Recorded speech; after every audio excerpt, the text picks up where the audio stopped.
श्रीमद् भगवद गीता में सगुण उपासना के 9 प्रकार बताए हैं। उन्हीं को विस्तार देते हुए पूज्य स्वामी रामसुख दास जी लिखते हैं, भगवद गीता में सगुण उपासना का 9 प्रकार से वर्णन किया गया है, जो इस प्रकार है। पहला प्रकार, सबके आदि में भगवान है।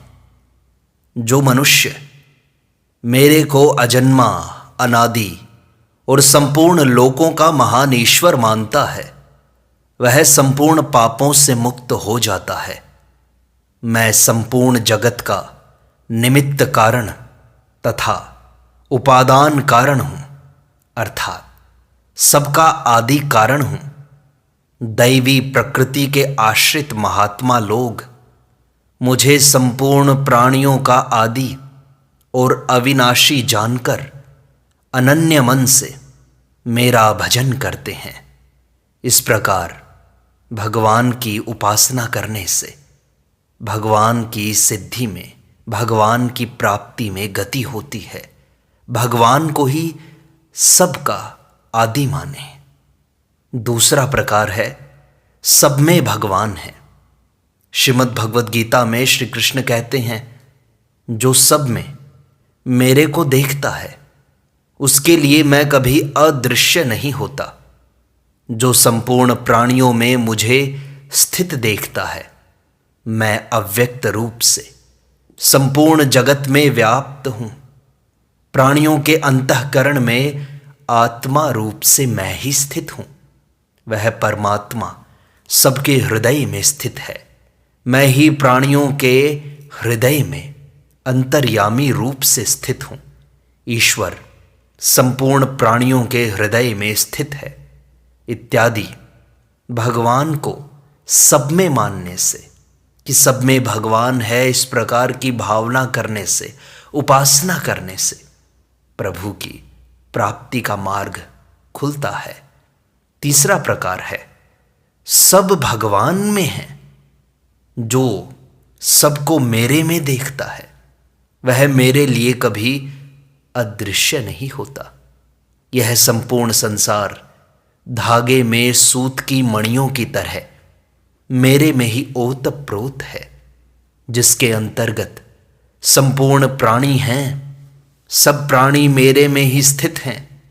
हे अर्जुन, तू मेरे इस शरीर के एक देश में चर अचर सहित संपूर्ण जगत को अभी देख ले।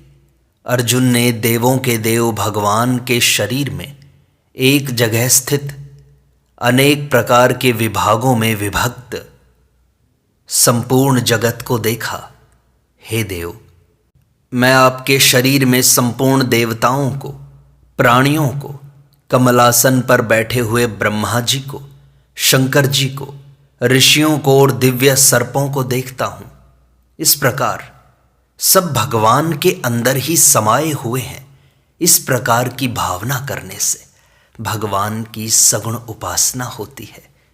चौथा प्रकार है, सबके मालिक भगवान हैं। भगवान श्री कृष्ण गीता में कहते हैं, मैं अजन्मा हूं, अविनाशी हूं और संपूर्ण प्राणियों का ईश्वर होता हुआ भी अपनी प्रकृति को अधीन करके योग माया से प्रकट होता हूं। जो मुझे सब यज्ञों और तपों का भोक्ता, संपूर्ण लोकों के ईश्वरों का भी ईश्वर तथा संपूर्ण प्राणियों का सुहृद मानता है, वह शांति को प्राप्त हो जाता है। प्रकृति मेरी अध्यक्षता में संपूर्ण चराचर जगत को रचती है। मूढ़ लोग मुझ संपूर्ण प्राणियों के महान ईश्वर को साधारण मनुष्य मानकर मेरी अवज्ञा करते हैं।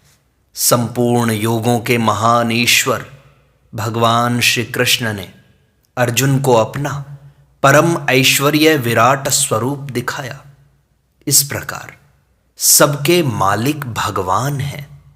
ये सगुण उपासना का चौथा प्रकार हुआ और उसका विस्तार हुआ। अब 5वां प्रकार बताते हैं कि सब कुछ भगवान से ही होता है। इस प्रकार प्रभु की उपासना करनी है। सात्विक, राजसिक और तामसिक भाव मेरे से ही होते हैं। बुद्धि, ज्ञान, असम्मोह आदि 20 भाव मेरे से ही होते हैं। मेरे से ही सारा संसार प्रवृत्त होता है। स्मृति, ज्ञान और अपोहन मेरे से ही होते हैं। परमात्मा से ही संपूर्ण प्राणियों की उत्पत्ति होती है। इस प्रकार भगवद गीता में सब कुछ भगवान से ही होता है। इस प्रकार उपासना का 5वां प्रकार बताया है। छठा प्रकार बताया है कि सबके विधायक भगवान हैं। जो मनुष्य श्रद्धापूर्वक अन्य देवताओं की उपासना करता है, उस उपासना के फल का विधान मैं ही करता हूं। भक्तों का योगक्षेम मैं वहन करता हूं। मेरा आश्रय लेने वाला भक्त मेरी कृपा से अविनाशी पद को प्राप्त होता है। ईश्वर संपूर्ण प्राणियों के हृदय में रहता हुआ शरीर रूपी यंत्र पर आरूढ़ हुए संपूर्ण प्राणियों को घुमाता है इत्यादि।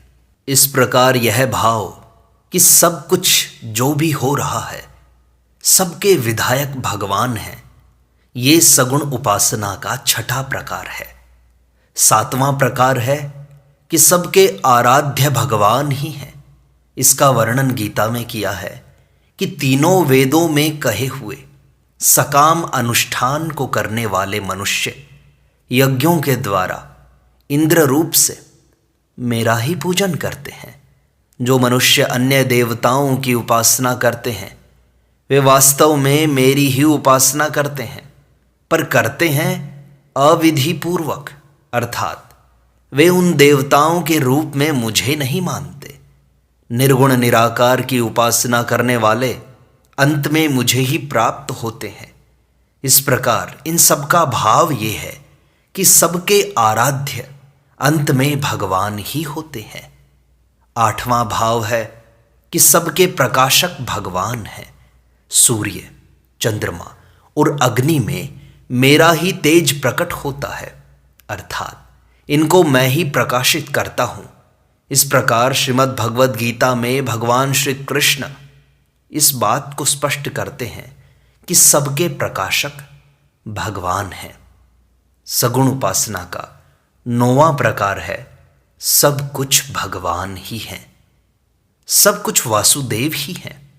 इस संपूर्ण जगत की गति, भर्ता, प्रभु, साक्षी, निवास, शरण, सुहृद, प्रभव, प्रलय, स्थान, निधान तथा अविनाशी बीज मैं ही हूं।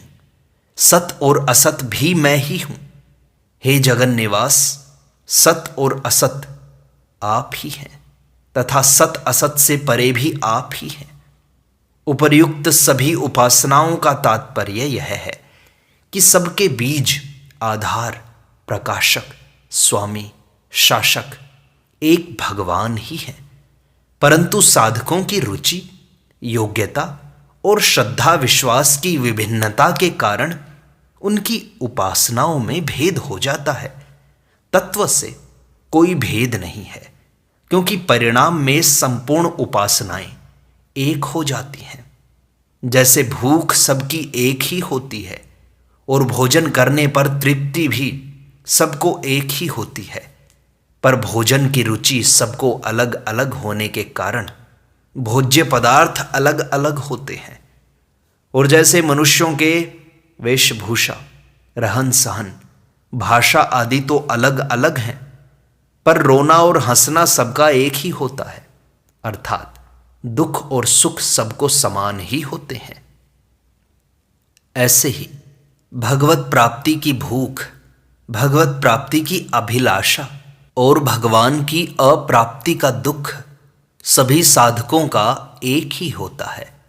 और साधन की पूर्णता होने पर भगवत प्राप्ति का आनंद भी सबको एक ही होता है, पर साधकों की रुचि, उनकी योग्यता और विश्वास अलग अलग होने से उपासनाएं अलग अलग होती हैं।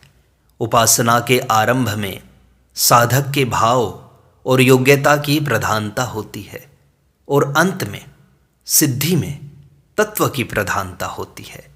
भाव और योग्यता तो व्यक्तिगत हैं, पर तत्व व्यक्तिगत नहीं है। प्रत्युत सर्वगत है। इस प्रकार श्रीमद् भगवद गीता में सगुण उपासना के 9 प्रकार बताते हुए उपासना का महत्व समझाया है।